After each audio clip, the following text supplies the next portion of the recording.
ಪ್ರಧಾನಿಗಳಾದ್ಮೇಲೆ ಕರ್ನಾಟಕಕ್ಕೆ 150 ಕೋಟಿ ಆಗ್ತಾ ಇದೆ.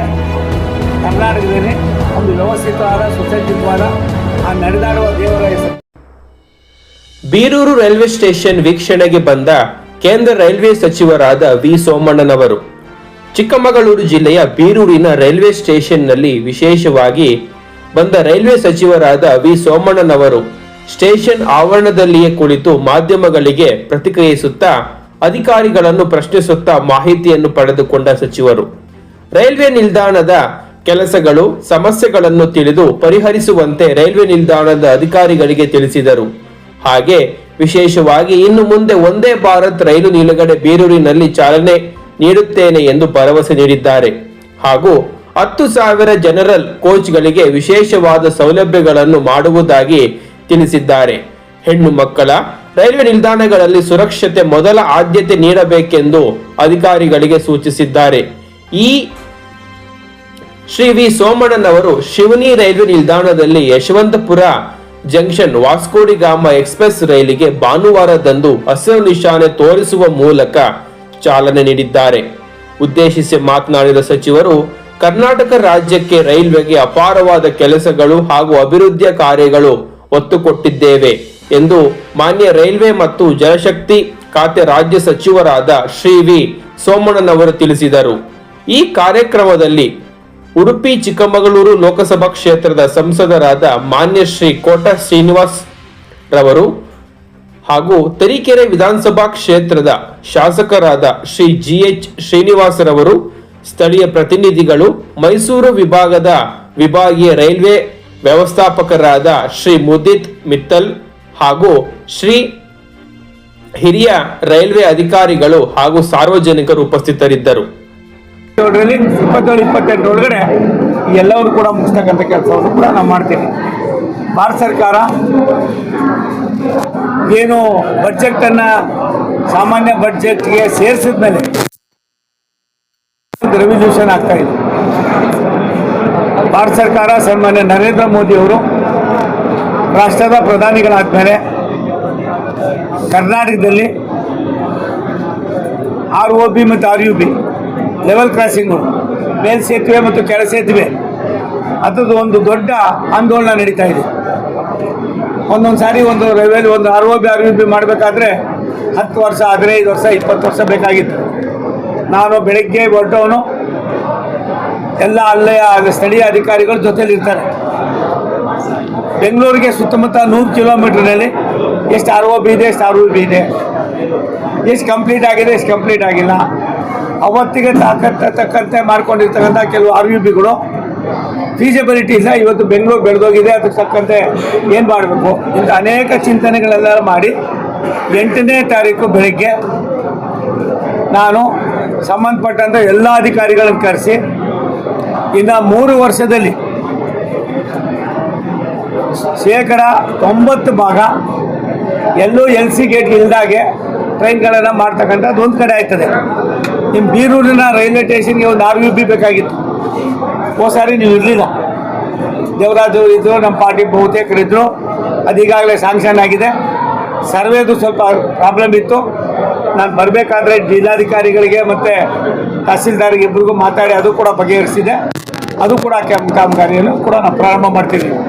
ಅದಲ್ಲದೆ ಕಡೂರಿನಲ್ಲಿ ಇರ್ತಕ್ಕಂಥದ್ದು ಇರ್ಬೋದು, ಚಿತ್ತೂರಿನಲ್ಲಿ ಇರ್ಬೋದು, ಇವೆಲ್ಲವೂ ಕೂಡ ಒಂದು ಲಿಂಕು.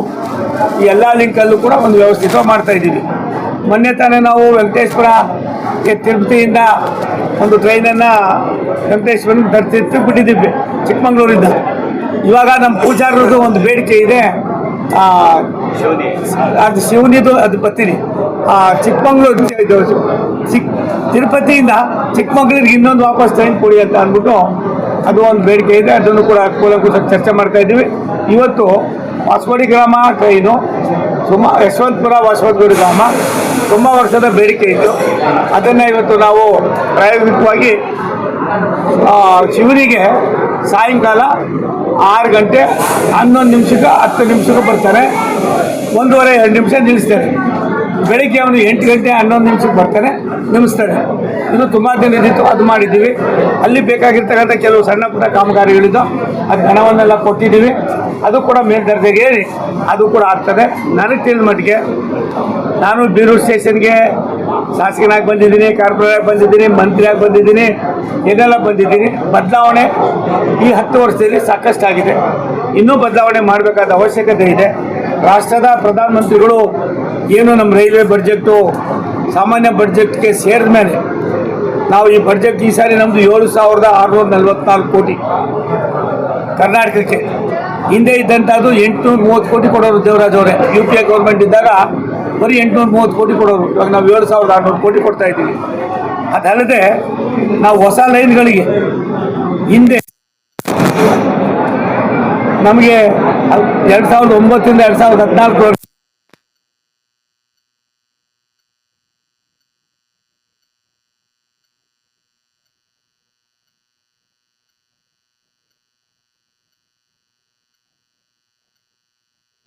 ಅನುಷ್ಠಾನ ಹಂತದಲ್ಲಿವೆ. ಪ್ರಸ್ತುತ 28 ಜಿಲ್ಲೆಗಳಿಗೆ ಹೋಗಿದ್ದೀನಿ ಅಧ್ಯಕ್ಷರೇ. ದೇವರಾಜು 28 ಜಿಲ್ಲೆಗಳಿಗೆ ಹೋಗಿದ್ದೀನಿ. ಎಲ್ಲೆಲ್ಲಿ ಕೆಲಸ ಕಾರ್ಯಗಳು ಸ್ಥಗಿತವಾಗಿದ್ವು 15 ವರ್ಷ, 20 ವರ್ಷ, 30 ವರ್ಷ ಕೇಳೋರು ಇರಲಿಲ್ವೋ ಅವೆಲ್ಲವನ್ನು ಕೈಗೆತ್ತಿಕೊಂಡು ಒಂದು ಹಂತವಾಗಿ ಅದನ್ನೆಲ್ಲವನ್ನು ಕೂಡ ನಾವು ಮುಗಿಸ್ತಾ ಇದ್ದೀವಿ. ಈ 9 ಯೋಜನೆಗಳಲ್ಲಿ ನಾವು ಏನೆಲ್ಲ ಮಾಡ್ತಾ ಇದ್ದೀವಿ ಅದಲ್ಲದೆ ಸುಮಾರು 3,300 ಕೋಟಿ ರೂಪಾಯಿಗಳನ್ನು ರೈಲ್ವೆ ಅಕ್ವಿಜೇಷನ್ಗೋಸ್ಕರ ಬಿಡುಗಡೆ ಮಾಡಿದೆ ಕರ್ನಾಟಕ ರಾಜ್ಯದಲ್ಲಿ. ಅಧ್ಯಕ್ಷರೇ, ಇದೊಂದು ದಾಖಲೆ. ಇವೆಲ್ಲವೂ ದಾಖಲೆಗಳಾಗ್ತವೆ. 1,216 ಎಕರೆ ಜಾಗವನ್ನು ಅಕ್ವಿಜೇಷನ್ ಮಾಡಿ ದುಡ್ಡು ಕೊಟ್ಟು ಪೊಸಿಷನ್ ಕೊಡಿಸಿ ಟೆಂಡರ್ಗಳು ಮಾಡಿ ಕೆಲಸ ಶುರು ಮಾಡಿದ್ದೀವಿ. 61 ಸ್ಟೇಷನ್ಗಳನ್ನು ನಾವು ಡೆವಲಪ್ಮೆಂಟ್ ಅಮೃತ್ ಭಾರತದಲ್ಲಿ ಸುಮಾರು ಕೆಲಸ ಮಾಡಿ 1,900 ಕೋಟಿ ರೂಪಾಯಿನಲ್ಲಿ 80% ಕೆಲಸಗಳೆಲ್ಲ ಮುಗಿತಾ ಬಂದಿದೆ. ಬಾಕಿ ಇನ್ನೊಂದು 60 ಇದನ್ನ ಕಾಮಗಾರಿಗಳನ್ನ ಮುಂದಿನ ತಿಂಗಳು ನಾವು ಕೈಗೆತ್ಕೋತಾ ಇದ್ದೀವಿ. ಅದು ಕೂಡ ಇದು ಸೇರ್ಕೋತಾರೆ.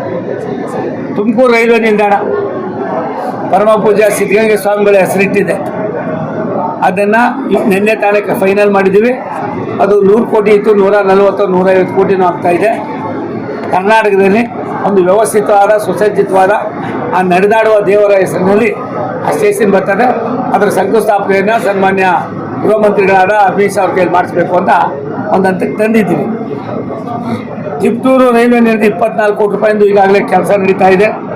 ಗುಬ್ಬಿದು 16 ಕೋಟಿ ರೂಪಾಯಿ ಕೆಲಸ ನಡೀತಾ ಇದೆ. ಅದಲ್ಲದೆ ಗುಬ್ಬಿ ರೈಲ್ವೆ ಸ್ಟೇಷನ್ನಿಂದ ಬೇರೆ ಕಡೆ ಹೋಗೋದಕ್ಕೆ ಆಗ್ತಾ ಇರಲಿಲ್ಲ. ಒಂದು ಲೈಟ್ ROB ಕಾನೂನಲ್ಲಿ ಯಾರೂ ಈ ದೇಶದಲ್ಲಿ ಮಾಡೋಕ್ಕಾಗಿರಲಿಲ್ಲ. ಇಡೀ ದೇಶದ ಅಧಿಕಾರಿಗಳನ್ನ ಕರ್ಕೊಂಡು ಟೆಕ್ನಿಕಲಿ ಫೀಸಿಬಿಲಿಟೀಸ್ ಮಾಡಿ 26 ಕೋಟಿ ರೂಪಾಯಿನಲ್ಲಿ ಇವತ್ತಾನೇ ಕೆಲಸ ಪ್ರಾರಂಭ ಮಾಡಿಸ್ಕೊಂಡು ಬಂದಿದ್ದೀನಿ. ಮತ್ತು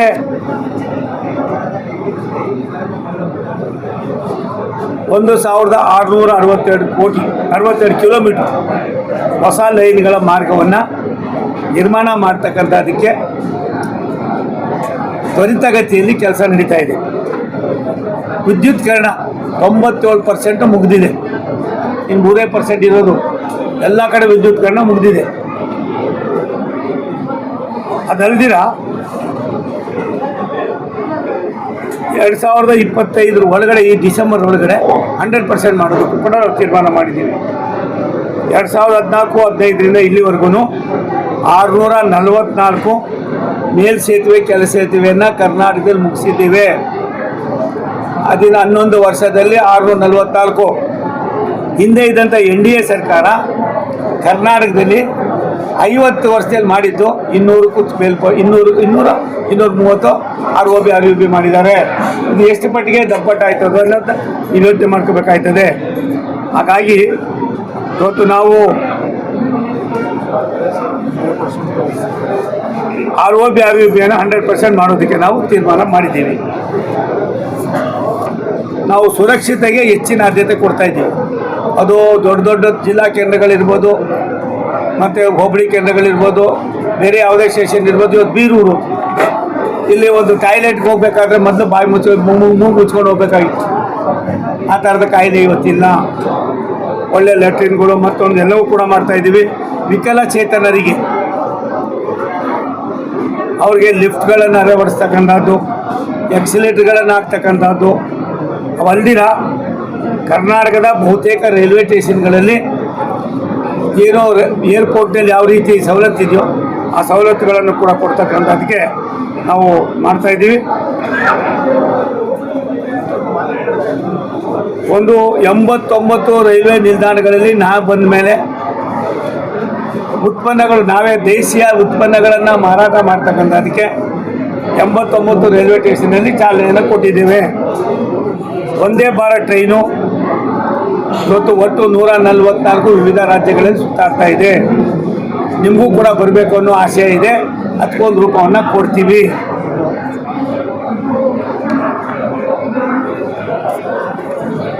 ಒಂದು ಕವಚ ನಾವು ಅಳವಡಿಸ್ತಾ ಇದ್ದೀವಿ. ಅರಸೀಕೆರೆ ಈ ಭಾಗಕ್ಕೆ ಟ್ರೈನ್ಗಳು ಕವಚ ಮಾಡ್ತಾ ಇದ್ದೀವಿ. ಆಕ್ಸಿಡೆಂಟ್ ತಪ್ಪೋದಕ್ಕೋಸ್ಕರವಾಗಿ ಒಂದೇ ಲೈನ್ ಏನಿತ್ತು ಆ ಲೈನಲ್ಲಿ ಸಡನ್ನಾಗಿ ಎರಡು ಕಡೆಯಿಂದಲೂ ಟ್ರೈನ್ಗಳು ಬಂದರೆ ಎಷ್ಟೇ ಇದಾದರೂ ಕೂಡ ಆ ಟ್ರೈನು ಅಟ್ಲೀಸ್ಟು ಕೊನೆಯ ಪಕ್ಷ 50 ಮೀಟರ್ನಲ್ಲಿ ಆ ಟ್ರೈನು ನಿಂತ್ಕೋತದೆ, ಇನ್ನೊಂದು ಟ್ರೈನ್ ನಿಂತ್ಕೋತದೆ ಅಂತ ಒಂದು ವಿನೂತನವಾದ ಯೋಜನೆಯನ್ನು ಮಾಡಿ 10,000 ಈ ಒಂದು ಕವಚವನ್ನು ನಾವು ರಾಷ್ಟ್ರದಲ್ಲಿ ಅಳವಡಿಕೆ ಮಾಡಿ ಇವತ್ತು ನಿಮ್ಮ ಅರಸೀಕೆರೆ ಭಾಗದಲ್ಲೂ ಕೂಡ ಈಗಾಗಲೇ ಪ್ರಾರಂಭ ಆಗಿದೆ. ಇನ್ನೊಂದು 15-20 ದಿವಸದಲ್ಲಿ ಅದು ಕಮಿಷನ್ ಮಾಡ್ತಾಯಿದ್ದೀವಿ. ಯಾದಗಿರಿಲಿ ಖರ್ಗೆ ಸಾಹೇಬರಿದ್ದಾಗ ಒಂದು ಫ್ಯಾಕ್ಟ್ರಿ ಮಾಡಿದ್ರು ತಂದೆ. ನಾನು ಮತ್ತು ರಾಧಾಕೃಷ್ಣ ಅವರ ಅಡಿಯ ಇಬ್ಬರೂ ಆ ಫ್ಯಾಕ್ಟ್ರಿಗೆ ಹೋಗಿದ್ದು. ದೊಡ್ಡ ಫ್ಯಾಕ್ಟ್ರಿ ನೋಡೋಣ ಅಂತ 50 ಜನ ಕೆಲಸ ಮಾಡ್ತಾಯಿದ್ರು. ನಾನು ಕೇಳಿದೆ, 160 ಎಕರೆ ಜಾಗ ಇದೆ, ಏನು ಸರ್ ಇದು 65 ಸೋಮಣ್ಣ ಮಾಡೋಕ್ಕಾಗಲಿಲ್ಲ ಕಣಪ್ಪ, ಏನಾದ್ರು ಮಾಡುವುದು. ಅದಕ್ಕೆ ಇವಾಗ 200 ಕೋಟಿ ರೂಪಾಯಿ ಬಿಡುಗಡೆ ಆಗಿದೆ. ಅಲ್ಲಿ 700ರಿಂದ 800 ಜನ ಕೆಲಸ ಮಾಡೋದಕ್ಕೆ ತಯಾರು ಮಾಡೋದಕ್ಕೆ ಕೂಡ ಅದನ್ನು ರೈಲ್ ಬೋಗಿ ಕಾರ್ಖಾನೆ ಮಾಡೋದಕ್ಕೆ ಅಲ್ಲಿ ಪ್ರಾರಂಭ ಶುರು ಮಾಡಿಸಿದ್ದೀನಿ. ಅದಲ್ದಿರ ಒಂದು ತಿಂಗಳಲ್ಲಿ 50 ಅಂಡರ್ ಫ್ರೇಮ್ಗಳಿಂದ 250 ಜಾಸ್ತಿ ಮಾಡಿದ್ದೀವಿ. 50 ಆಗ್ತಾಯಿತ್ತು, ಮತ್ತು 250 ಮಾಡಬೇಕು ಅನ್ನೋ ತೀರ್ಮಾನ ಆಗಿದೆ. ಕರ್ನಾಟಕ ರಾಜ್ಯದಲ್ಲಿ 1,700 ಕೋಟಿಗೂ ಹೆಚ್ಚು ಮೀಟರ್ಗೆ 3,500 ಕಿಲೋಮೀಟರ್ ರೈಲ್ವೆ ಟ್ರ್ಯಾಕ್ ಕವಚವನ್ನು ನಾವು ಇವತ್ತು ಮಾಡ್ತಾಯಿದ್ದೀವಿ. ಕವಚ 3,500 ಕೋಟಿ ರೂಪಾಯಿನಲ್ಲಿ 1,700 ಕಿಲೋಮೀಟರ್ ಇಲ್ಲಿ ಕವಚವನ್ನು ಅಳವಡಿಸ್ತಾ ಇದ್ದೀವಿ.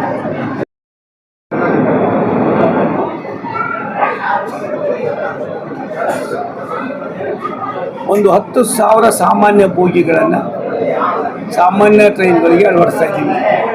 ನಾನು ಬೋಗಿಗಳು ಹೆಂಗಿತ್ತು ಅಂದರೆ ಮೊದಲು ಓಡಾಡೋಕ್ಕಾಯ್ತಾಯಿಲ್ಲ, ಗಲೀಜಿರೋದು. ಇವತ್ತು ಒಂದು ಸಾರಿ ಹೋಗಿ ಬನ್ನಿ. ನಾನು ಮೊನ್ನೆ ಹೋಗಿದ್ದೆ, ಯಶವಂತಪುರ ಬೋಗಿ ಕೋಚ್ ಫ್ಯಾಕ್ಟ್ರಿಗೆ ಹೋಗಿದ್ದೆ, ಕೋಚ್ ಡಿಪೋಗೆ ಹೋಗಿದ್ದೆ. ನೋಡ್ಬೇಕು ಆ ಸಿಸ್ಟಮ್ ಹೆಂಗಿದೆ ಅಂತ ಅಂದ್ಬಿಟ್ಟು 90 ಭಾಗ ಬರೀ ಕನ್ನಡದವ್ರನ್ನ ಹಾಕಿದ್ದೀವಿ. ಯಾವ್ಯಾವ ಊರಿನವ್ರು ಎಲ್ಲ ಹಿಡ್ಕೊಂಬಂದಿದ್ದೀನಿ.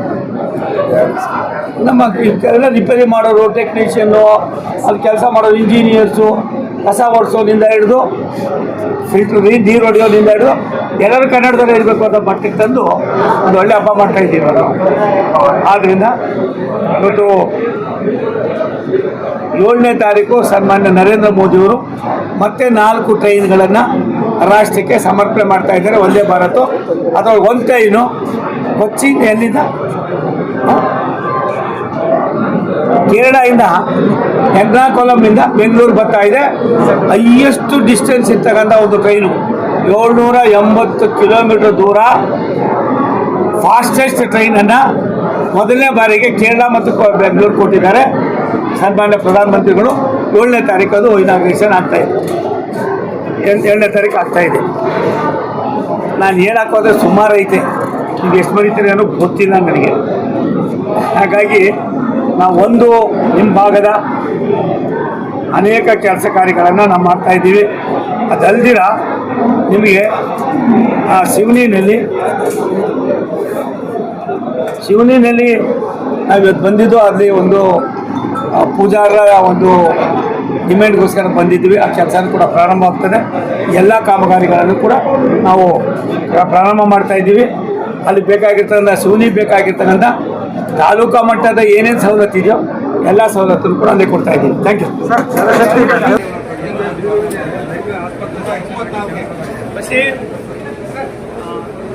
क्या बताता है 180 करोड़ एकड़ जाकर डालने को 12,000 पैसों में पुराने में देता है.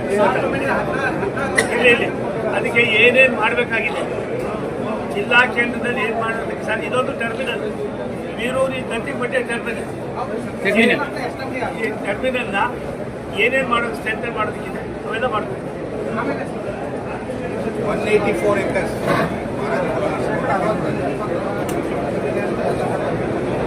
ಒಂದು ನಿಮಿಷ ಕಾಣಪ್ಪ.